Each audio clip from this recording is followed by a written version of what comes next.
السلام عليكم ورحمة الله وبركاته داودياشا أين جعل الله وبرنامج كيني في نمي أو هذه الجورة لك داوتان رجاي تيوب ورarkay fiidnimada waxa uu doorka roon waqtiga dib loo furayo duulimada gudaha dalka Soomaaliya oo la shaaciyay jawaab laga bixiyay gefkii uu Faysal Ali Waraabe u geystay beesha dhulbahante fariin uu Facebook ku soo qoray nin jooga baadiyaha Kenya oo dood kulul ka dhalisay gudaha dalka Mareykanka Imaaraadka Carabta oo ka soo horjeestay qorshihii Mareykanka ugu heelinaya maamulka Israel madaxweyne Donald Trump oo lagu qariyay god ku yaala aqalka cad ee Mareykanka cabsi laga qabo bannaanbaxyaasha wadankaasi bannaanbaxyada looga soo horjeedo dilkii loo geystay George Floyd oo gaaray wadanka Britain intaas waxay ahayn wararkayga ugu door karoon haddana waxaad ku soo dhawaataan wararkeena faahfaahsan saaxiibka qaaliga haddii aad tahay markii ugu horeyso aad soo booqato channelkayga waxaanu ka codsanaynaa inaad noo saartid subscribe like share comment inta kama marna waxaa sidoo kale nagu dhiirigelisaan commentiga waxaa dib loo furi doonaa duulimaadyada gudaha Soomaaliya sida laga soo xigtay mas'uuliin dawladda u qaabilsan duulimaadyada waxaa toddobaadkan dib loo furi doonaa duulimaadyada diyaaradaha ee gudaha dalka Soomaaliya dawladda Soomaaliya ayaa 29 bishii March ee soo dhaaftay waxa ay si kumeel gaar ah u hakiyeen duulimaadyada dalka gudihiisa si loo xakameeyo faafitaanka cudurka coronavirus oo xilligaasi kiisaskiisii ugu horeeyay laga helay gudaha dalka Soomaaliya kulan gaar ah oo ay yeesheen sida la sheegay saraakiisha hay'adda laanta socdaalka jinsiyadaha iyo mas'uuliyiinta shirkadda diyaaradaha ayaa waxa ay isku raaceen in mar kale la furo duulimaadyada lagu dhaqmo amaro la xiriira ka hortagga COVID-19 oo horey loo soo saaray rakaabka diyaaradaha raaci doona waxay xiran doonaan golof ama gacmo gashi afxir ama maaska sidoo kale waxay isticmaali doonaan waxyaabaha gacmaha lagu nadiifiyo si looga fogaado xanuunka COVID-19 oo weli ka jira dalka Soomaaliya dabayaaqadii bishii Maarso ayay ahayd markii la joojiyay duulimaadyada gudaha waxay arrinkaas ka dambeysay markii uu xoogeystay faafitaanka COVID-19 waana habka ay raaceen wadamo kala duwan oo dunida ah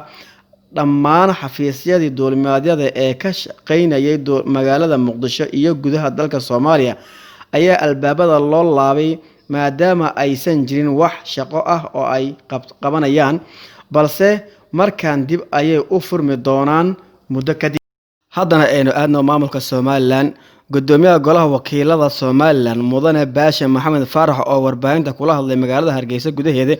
ayaa ka falceliyay hadalkii gudoomiyaha xisbiga mucaaradka Ucid Faysal Ali Waraabe kaas oo ahaa in Baashe iyo Axmed Karaash ay culays weyn ku hayaan maamulada Somaliland iyo Puntland Baashe Maxamed Faarax ayaa sheegay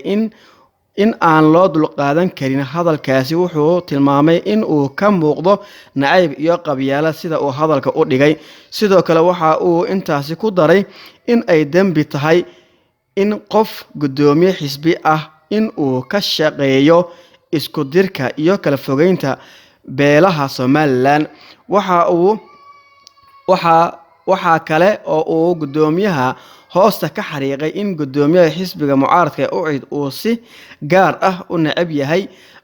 beesha harti iyo daarood oo ka mid ah beelaha Somaliland Faysal waan ku ogaa inuu necab yahay beesha harti iyo daarood sababta uu necab yahayna waxa ay tahay wuxuu ku qarinayaa dhibaatadii uu xamar ka geystay iyo dhibkii uu u geystay beelaha Somaliland daga ayuu yiri gudoomiye Baashe Maxamed ugu dambeyntii gudoomiyaha baarlamaanka Somaliland ayaa xusay in Faysal Ali Waraabe hadalka xanaafta leh uu ka keenay kadib markii uu ka carooday in uu saxiixay xisbigiisa iyo xisbiyada kale in 50% laga gooyo lacagtii uu maamulka siin jiray si loogu kaabo xarumaha caafimaadka ee lagula tacaalayo dadka uu soo ritay cudurka safmarka ee COVID-19 haddana dalka Mareykanka ayaa waxaa ka socda dibadbaxyo rabshado wato oo ay ka dhasheen dil nin sargaal cadaan ah u geystay nin madow ah waxaana dadka dibadbaxa dhigaya rabshado ka geysteen magaalooyin badan oo ku yaala dalka Mareykanka dibadbaxyaal badan ayaa ku dhawaaday in ay gudaha u galaan aqalka cad ee looga arrimay dalka Mareykanka waxaana ilaalada aqalka cad gabi ahaanba ay xireen albaabada xaruntaasi laga soo galo si aysan ugu soo gudbin dadka dibadbaxa dhigaya. Warbaahinta dalka Mareykanka ayaa ku warantay intii ay dibadbaxyada ka socdeen aagaga aqalka cad in madaxweyne Donald Trump lagu qariyay qol ku yaala godka hoostiisa si uu uga gabaad galo dibadbaxayaasha haddii ay aqalka cad soo galaan. Madaxweyne Donald Trump ayaa ka dhawaajiyay intii ay socoteen dibadbaxyada hadallo sare u qaaday carada dadka dibadbaxa dhigaya ee kasoo horjeeda dilkii magaalada Minneapolis loogu geystay George Floyd.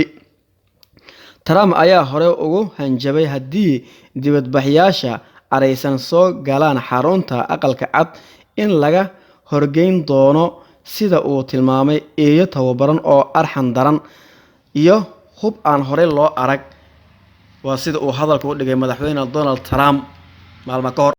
sidoo kale banaanbaxyada looga soo horjeedo dilkii George Floyd oo gaaray wadanka Britain. Banaanbaxyada looga soo horjeedo dilkii argagax lahaa ee sargaal ka tirsan ciidamada booliska dalka Mareykanka u geystay ninkii madowga ahaa ayaa gaaray meelo ka baxsan dalka Mareykanka. kumanaan qof oo ka careysan dilkii booliska Mareykanka u geysteen George Floyd ayaa isugu soo baxay magaalada London ee caasimadda dalka Britain iyo magaalooyin kale oo dalkaasi ku yaala. dibadbaxyaal badan oo ku dhawaaqaya erayo ay uga soo horjeedaan dilkii George Floyd ayaa isugu soo baxay afaafka hore ee safaaradda dowladda Mareykanka ee ku taala magaalada London. dadka dhigaya banaanbaxa ayaa dalbanayay in cadaalad loo helo dilkii loo geystay George Floyd. waxa ayna fal aan la aqbali karin ku tilmaameen dilkii loo geystay ninkii madowga ahaa ee aan hubaysnayn. ciidamada booliska ayaa intii ay socdeen banaanbaxyada waxa ay xireen 23 qof waxaana booliska la geliyay heegan si ay uga hortagaan rabshado iyo in ay gudaha u galaan banaanbaxayaasha safaaradda Mareykanka ee ku taala London. banaanbaxyada ka dhacaya London ayaa looga soo horjeedaa dilkii laga wada naxay ee loo geystay George Floyd ayaa banaanbaxyo waaweyn oo rabshado isugu bedelay ka dhacay gudaha dalka Mareykanka waxaana banaanbaxyada falkan looga soo horjeedo gaaray meelo ka baxsan dalka Mareykanka. isku taga Imaaraadka Carabta ayaa boorka ka jabtay. dowladda Imaaraadka Carabta ayaa ka hortimid qorshihii Mareykanka ugu magac daray qorshaha nabadda bariga dhexe. qorshahan ayaa Mareykanka ugu ogolaaday in Israel ay dhulkeeda ku darsato deegaano badan oo Falastiin leedahay. wasiiru dowlaha arrimaha dibadda Imaaraadka Carabta Anwar Qarqaash ayaa maanta sheegay in tallaabo kasta oo hal dhinac ah oo Israel ay uga darsanayso qaybo ka mid ah daanta galbeed ay dib u dhac weyn ku keeni doonto hanaanka nabadda bariga dhexe. Anwar Qarqaash ayaana ku baaqay in la joojiyo qorshaha ay Israel ku doonayso dhulka Falastiin si ay ula wareegto. waxa uuna qorshahan ku tilmaamay mid aan horseedayn nabad balse dhibaato abuuraya. sii socoshada hadalka ku saabsan ku darsashada qaybo ka mid ah dhulka Falastiin waa in la joojiyaa ayuu yiri qoraal uu barta Twitter-ka soo dhigay wasiiru dowlaha arrimaha dibadda Imaaraadka Carabta. dowladda Imaaraadka Carabta oo saaxiib dhow la ah Mareykanka ayaa horey uga hadlin mowqifkeeda ku aadan qorshaha nabadda bariga dhexe uu Mareykanka horboodayo.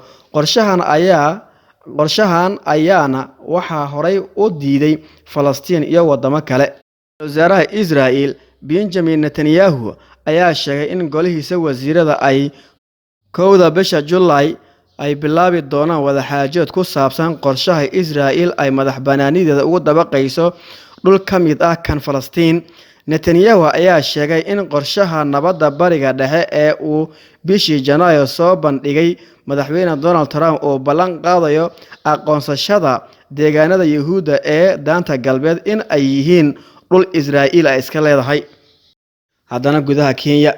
fariin uu barta Facebook ku qoray Alex Dritu oo ka soo jeeda magaalada Nyeri ee dalka Kenya ayaa dood kulul ka dhalisay gudaha dalka Mareykanka. Alex ayaa muuqaal si toos ah looga baahiyay barta Facebook ku reebay fariin ah in dibadbaxayaasha ku sugan Mareykanka ay gubaan aqalka cad ee Mareykanka. Fariintan ayaa hadalhayn badan ka bilowday baraha bulshada iyada oo muwaadiniinta Mareykanka ay la wadaageen FBI-da iyo CIA-da. Booliiska iyo dibadbaxayaasha ayaa isku dhacay magaalooyin ku yaala dalka Mareykanka xilli ay sii xoogeysanayaan dibadbaxayaasha caradii ka dhalatay dilkii ninkii madowga ahaa ee George Floyd. Wada isdaray dibadbaxayaasha iyo booliiska magaalooyinka New York, Chicago, Atlanta, Philadelphia iyo Los Angeles. Booliiska ku sugan goobaha ku xiran aqalka cad ee ku yaala magaalada Washington ayaa sunta dadka kaga ilmeysiisa ku riday dibadbaxayaal tuurayay dhagaxaan. Ku dhawaad 40 magaalo oo bandow lagu soo rogay, balse dibadbaxayaal badan ayaa bandowga iska indhatiray, taasi oo keentay in booliiska ay isku dhacaan. Wixii warar soo kordha naga filo, sidoo kale ha naga baqaylin share, like, comment inta ha naga baqaylin walaal.